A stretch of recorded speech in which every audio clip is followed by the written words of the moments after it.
Há séculos os anfíbios nos fascinam. Por causa da sua feiura, da sua beleza e de algo quase humano.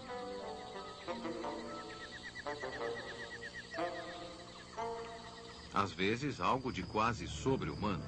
Os antigos egípcios acreditavam que as rãs eram divinas e que os homens e as mulheres haviam sido criados pela deusa Heket, que tinha cabeça de rã. Será que é por causa da qualidade humana no corpo dos anfíbios que nós os celebrizamos em contos de fadas e ilustrações? Ou será porque eles representam a história da evolução da vida na água até a vida em terra firme? Anfíbio significa vida dupla. Os anfíbios nascem na água e transformam-se em criaturas que vivem na terra. Nadadeiras na água, pernas em terra firme, reproduzindo a própria viagem evolutiva. Uma viagem que trouxe cada um de nós até aqui. O mesmo milagre está acontecendo agora. Repetindo-se sem cessar, essas criaturas completam em 12 semanas o processo que os seres humanos levariam milhões de anos para concluir.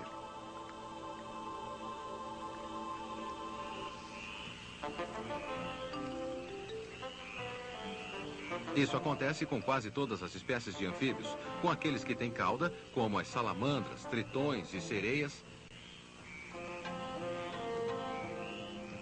com a raramente vista minhoca e com o maior grupo de todos, o das rãs e dos sapos.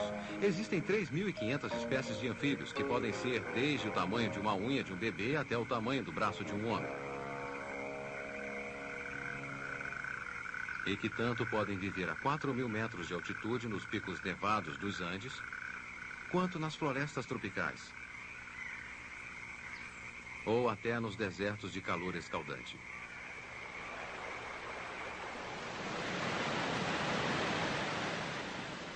Nove entre cada 10 anfíbios são parentes desses dois animais. O sapo, de pele fria, mole, seca e nodosa, que apesar das suas superstições não faz nascer verrugas em ninguém. E a rã, de corpo liso e úmida. Durante milhares de anos, a rã tem sido um símbolo de fertilidade, de vida nova. Ao passo que o sapo com glândulas de veneno atrás de cada olho costuma ser associado ao mal e à feitiçaria.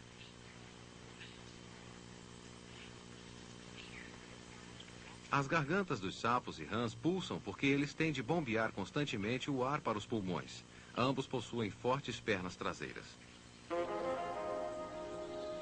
No entanto, só as rãs costumam soltar, fechando os olhos por segurança durante o pulo.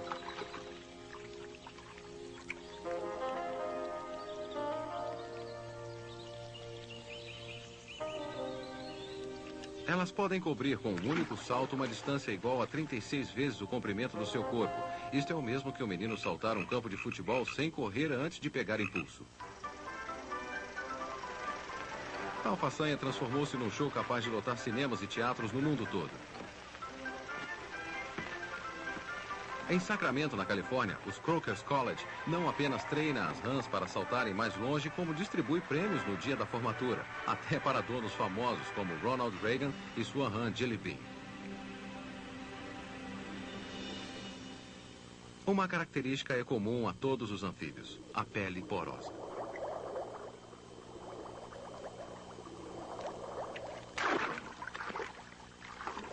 Quando eles estão na água, isto não é um problema, pois o lado externo é igual ao interno. O problema surge quando eles vão para a terra firme. A pele dos anfíbios é como uma peneira, por isso eles precisam viver perto da água. Na Alemanha, essa dependência de água é utilizada para fazer a previsão do tempo. O barômetro rã funciona sem dúvida. Ele desce quando o sol brilha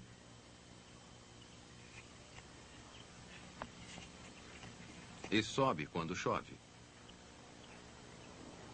Mudanças na camada de ozônio transformaram as rãs em barômetros involuntários da saúde mundial, matando várias espécies, provavelmente com os mesmos raios ultravioleta que provocam câncer nos seres humanos.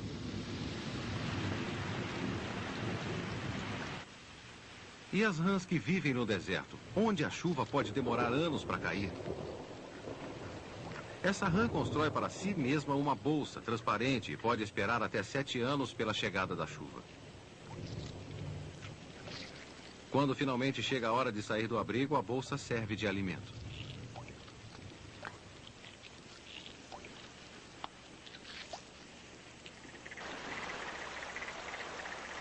Como as rãs costumam aparecer quando chove, as pessoas acreditavam que elas caíam do céu junto com os pingos d'água. No século XIX, na Inglaterra, muita gente tentava apanhá-las para provar tal teoria.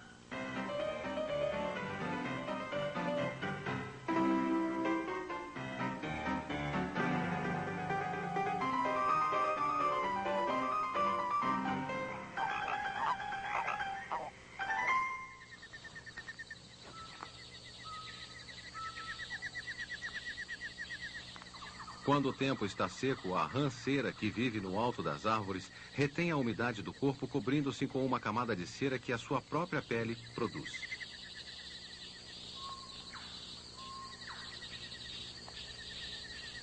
No calor, a rã arborícola de olhos vermelhos encolhe feito uma criança, conservando a pele úmida e a temperatura corporal baixa.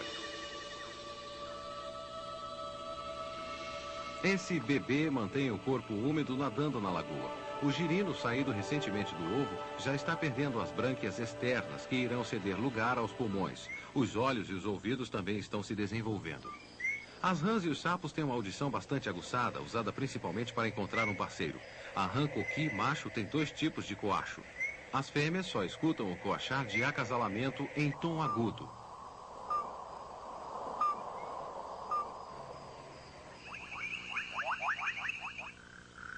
E os outros machos só ouvem o coachar de advertência, em tom grave. Uma boa audição é importantíssima para a rã touro americana. Os machos são agressivos e estão sempre prestando atenção no coachar dos seus rivais com os seus grandes ouvidos, quase 2 vezes maiores que os olhos. A visão dos anfíbios, por sua vez, varia de acordo com o meio ambiente. Existem olhos de todos os formatos e tamanhos. Para uma boa visão noturna, há olhos parecidos com os de gato, tanto em posição vertical quanto horizontal. Existem até pupilas quadradas e em formato de coração. A coloração dos olhos também é bastante variada.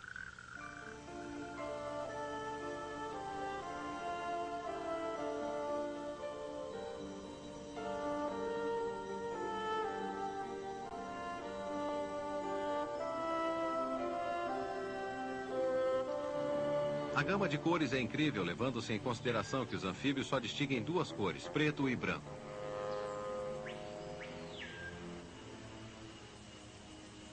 Mas esta cobra predadora de excelente visão enxerga através de luz ultravioleta. Por isso, a sua presa em potencial precisa usar um truque para sobreviver, tornar-se invisível. A pele da rã reflete exatamente a mesma quantidade de luz ultravioleta que a folha sobre a qual está parada, de modo que a rã e folha tornam-se indistinguíveis uma da outra. E a cobra vê uma folha vazia.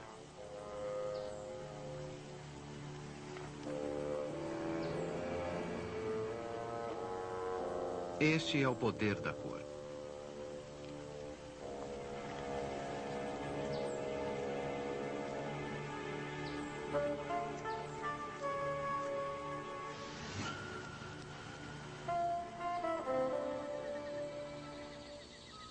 Numa série de situações de emergência, as cores podem funcionar como salva-vidas. Os anfíbios adaptam-se a qualquer cor para sobreviver.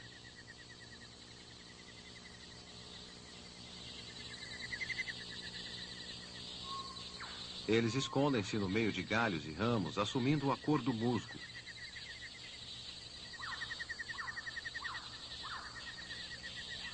Ou apresentam uma cor marrom-chocolate quando estão no meio de uma poça de lama. Eles podem ficar no fundo de uma lagoa, imitando uma alga. Ou podem fingir que são a folha de uma planta. Esta rã arborícola escura esconde-se de um jeito diferente. Permanece recolhida no meio de uma planta, deixando à vista apenas a cabeça dura como um capacete.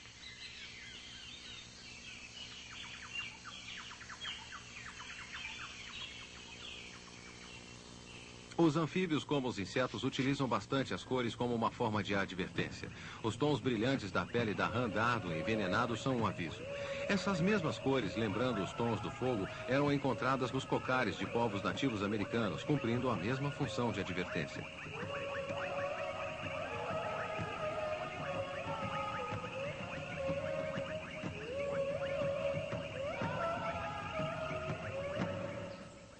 As dardos dourados São as rãs mais venenosas do mundo. A pele de uma única dessas rãs poderia matar 1000 pessoas, uma das armas mais letais da natureza.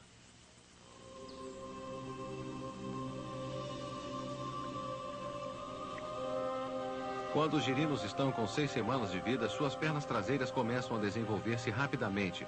400 milhões de anos atrás, alguns peixes encontravam-se nesse mesmo estágio, nadadeiras transformando-se em pernas. Abracadabra, pé de cabra, fogo queime, caldeirão ferva. 400 anos atrás, enquanto as feiticeiras de Shakespeare remexiam o conteúdo de seu caldeirão, no caldeirão ferva e cozinhe, olho de tritão e dedo de sapo. As pessoas sabiam muito bem quais eram os ingredientes da sua poção maléfica. Ande em círculo ao redor do caldeirão. Nas entranhas envenenadas jogue sapo que sob a pedra fria dormiu 31 dias e noites suando veneno. Ferva primeiro no caldeirão encantado. Por tradição, o sapo é o ingrediente básico de qualquer feitiço. Há muito tempo, o poderoso veneno de alguns anfíbios é reconhecido como uma arma mortífera. Os índios chocos o usam para envenenar os dardos de suas zarabatanas. Mas a pele dos anfíbios também pode ser usada para combater doenças. Em 1986, uma nova classe de antibióticos foi encontrada na pele de um sapo de garras africano. Esses antibióticos foram chamados de meganins, numa referência à palavra hebraica que significa escudos. Recentemente, um analgésico 200 vezes mais forte que a morfina foi encontrado na pele de uma rã.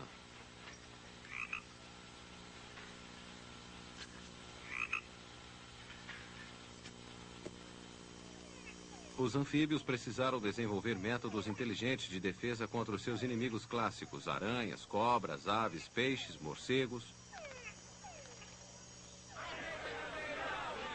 O sapo de Toad Hall é famoso por inchar o próprio corpo, mas quando vê o inimigo, ele logo muda de ideia.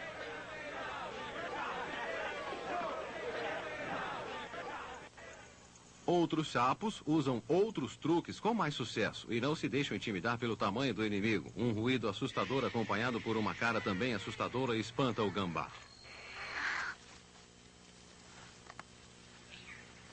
Mudar de formato é uma boa estratégia. Ao contrário do Sr. Tapo de Toad Hall, alguns sapos incham para valer, parecendo ser bem maiores do que realmente são.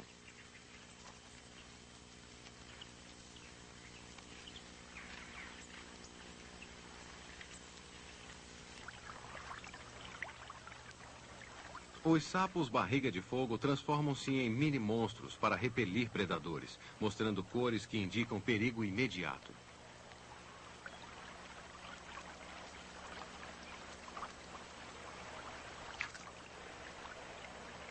Um par de olhos falsos nas costas também pode funcionar, especialmente se o predador não desconfiar que os olhos verdadeiros estão voltados para o outro lado. A salamandra se finge de morta ou assusta os inimigos mostrando a barriga amarela. Mais uma vez a arma cor entra em ação.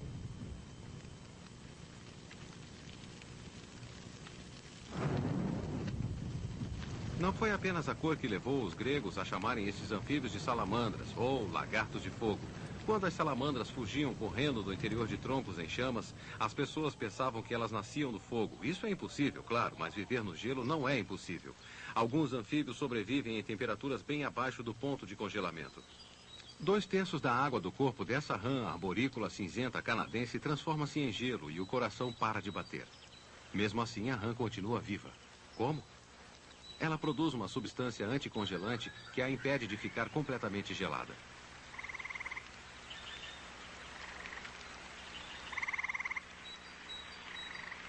Quando chega a época do degelo, os órgãos da rã voltam a funcionar e ela se move e se alimenta normalmente. A não ser que algum outro animal a devore. Em 1950 não eram rãs congeladas, e sim rãs fritas, enlatadas, que faziam o maior sucesso. Na fábrica de rãs enlatadas do Dr. Broel, os provadores pegam seus talheres e preparam-se para entrar em ação. Sim, eles estão fritando rãs para fãs de comidas exóticas de Fargo até a Filadélfia, e alguém precisa prová-las antes. que delícia! Opa, parece que ele está com uma rã entalada na garganta. Tudo bem, é só um pequeno soluço. Enquanto o novo empreendimento do Dr. Broel dá um salto de rã em direção ao sucesso. Tudo por causa de um certo norte-americano, o Dr. Broel, que decidiu abrir uma fábrica de rãs fritas, rãs enlatadas. O negócio foi à falência.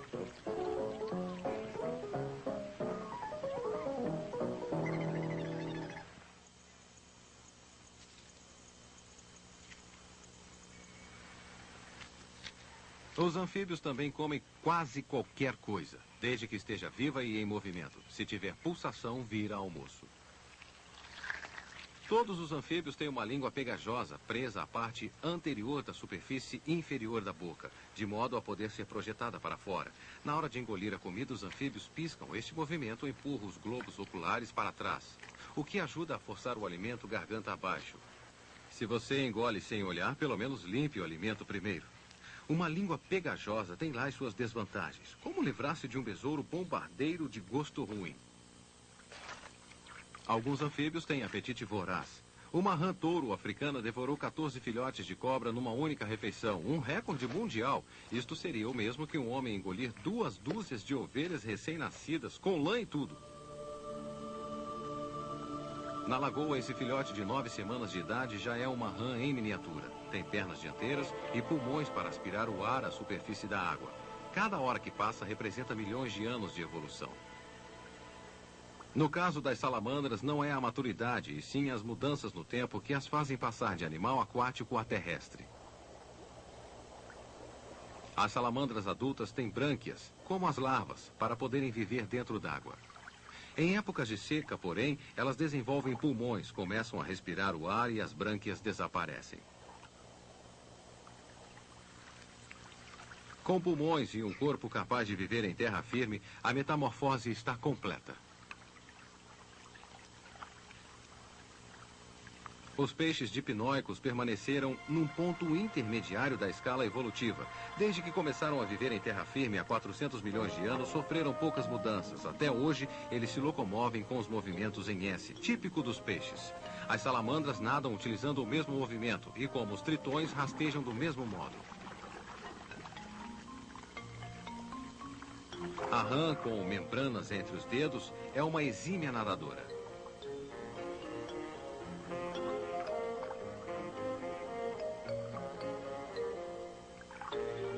Bem acima da água são os dedos pegajosos e os grandes olhos dessa rã arborícola que são cruciais. A cor também é importante, mimetizando o tom exato das folhas com uma listra lateral brilhante para imitar o reflexo de um raio de sol.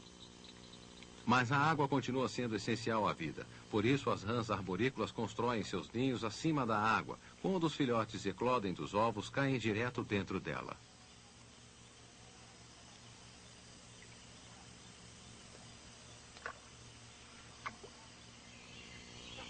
Para esta rã arborícola de olhos vermelhos, a sobrevivência depende desses grandes olhos para enxergar os insetos que passam e capturá-los.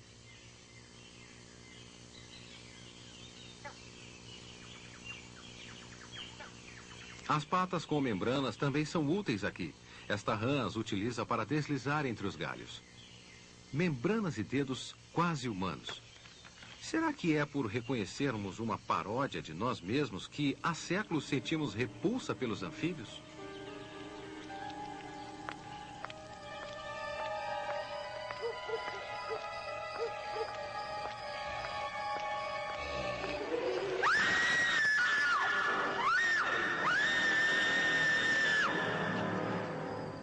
As rãs e os sapos são a imagem tradicional da feiura, da rejeição e do desprezo.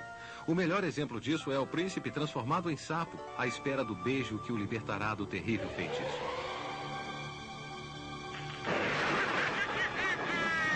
No século XVI, na Inglaterra, as mulheres que tinham sapos dentro de casa eram imediatamente condenadas por bruxaria. Por que os sapos têm essa imagem negativa? Por causa da sua pele? Do seu corpo? Ou será que eles têm mesmo poderes especiais? Desde os tempos antigos, contam-se inúmeras histórias de pedras que se quebravam inexplicavelmente.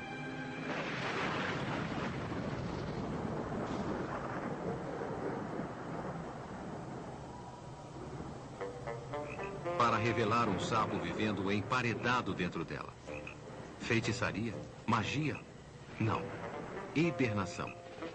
Para se proteger do frio durante o inverno, os sapos escondem-se em lugares escuros e úmidos, até despertarem para a época mais dramática do ano, a da migração, que tem por fim a procriação.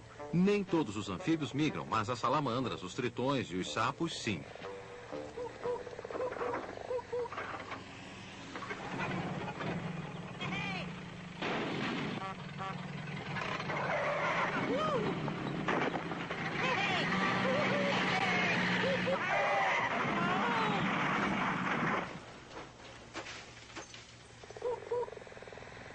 Durante o retorno ao local onde nasceram e onde irão procriar, os sapos atravessam desde estradas até montanhas, ignorando outros lugares propícios à procriação, percorrendo até 15 quilômetros de distância. Como eles encontram a lagoa onde nasceram? Ninguém descobriu a resposta ainda.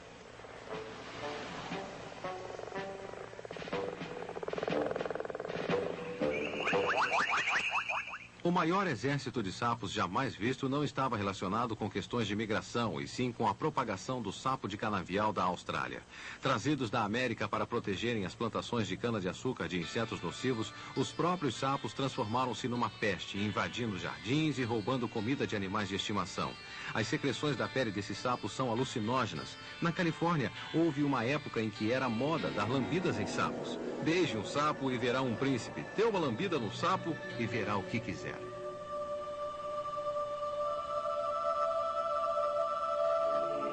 O sapo que migra tem um único objetivo: chegar à lagoa que abandonou há quase um ano. Onde 9 semanas depois de sair do ovo, a sua cauda começou a encolher. Numa preparação para a vida em terra firme. De repente, a lagoa fica lotada. Os machos chegam primeiro e coacham para atrair as fêmeas.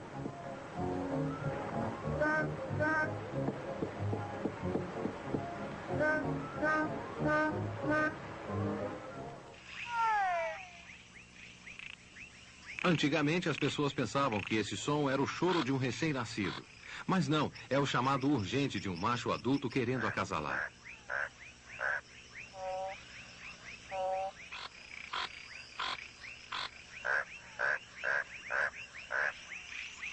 O coacho pode ser ouvido a mais de 1 quilômetro de distância e há milhões de coachos ecoando no ar.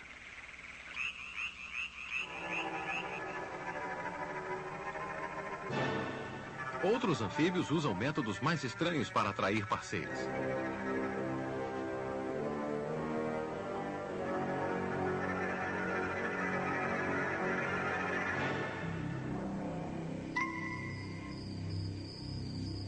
Como Drácula, a salamandra vampira escraviza a fêmea mordendo-lhe o pescoço e injetando-lhe um afrodisíaco.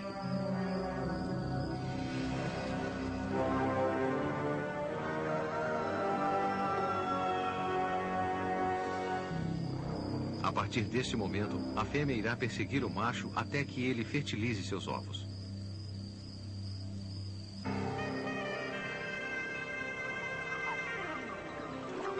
Muitos outros machos não têm uma tática de conquista tão eficiente quanto essa, e como eles são 5 vezes mais numerosos que as fêmeas, são obrigados a lutar para conseguir uma parceira. É no momento em que o macho abraça a fêmea que os ovos são postos e fertilizados. Essa rã cubana põe um único ovo, mas um sapo fêmea pode pôr até 35 mil ovos por ano.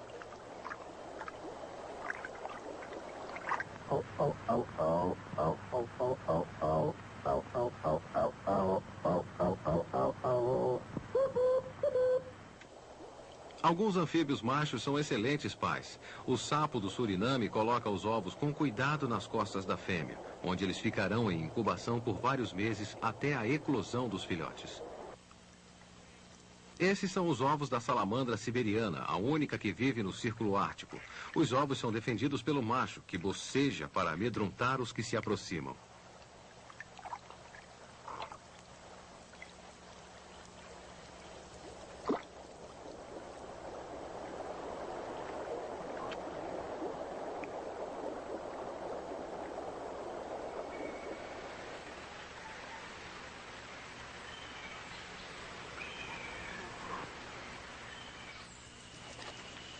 O macho da rã de Darwin coloca os ovos na boca assim que eles apresentam sinais de vida.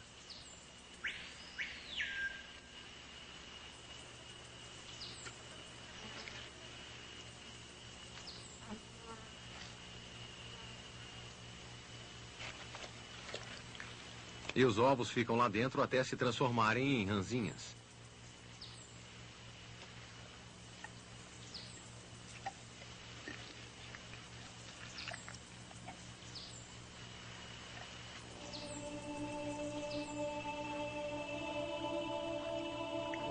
Depois de 12 semanas de vida, essa rãzinha emerge da água, assim como 350 milhões de anos atrás, o primeiro anfíbio cruzou a grande fronteira e deu os primeiros passos em terra firme. Na época em que a deusa egípcia com a cabeça de rã ainda estava esculpindo homens e mulheres, a evolução já havia criado a partir dos anfíbios, os répteis, as aves e os mamíferos, incluindo os seres humanos. E nós quase conseguimos entender os antigos egípcios que acreditavam que as rãs eram seres humanos parcialmente formados e que esse era um simples embrião humano. Em termos de evolução, era mesmo.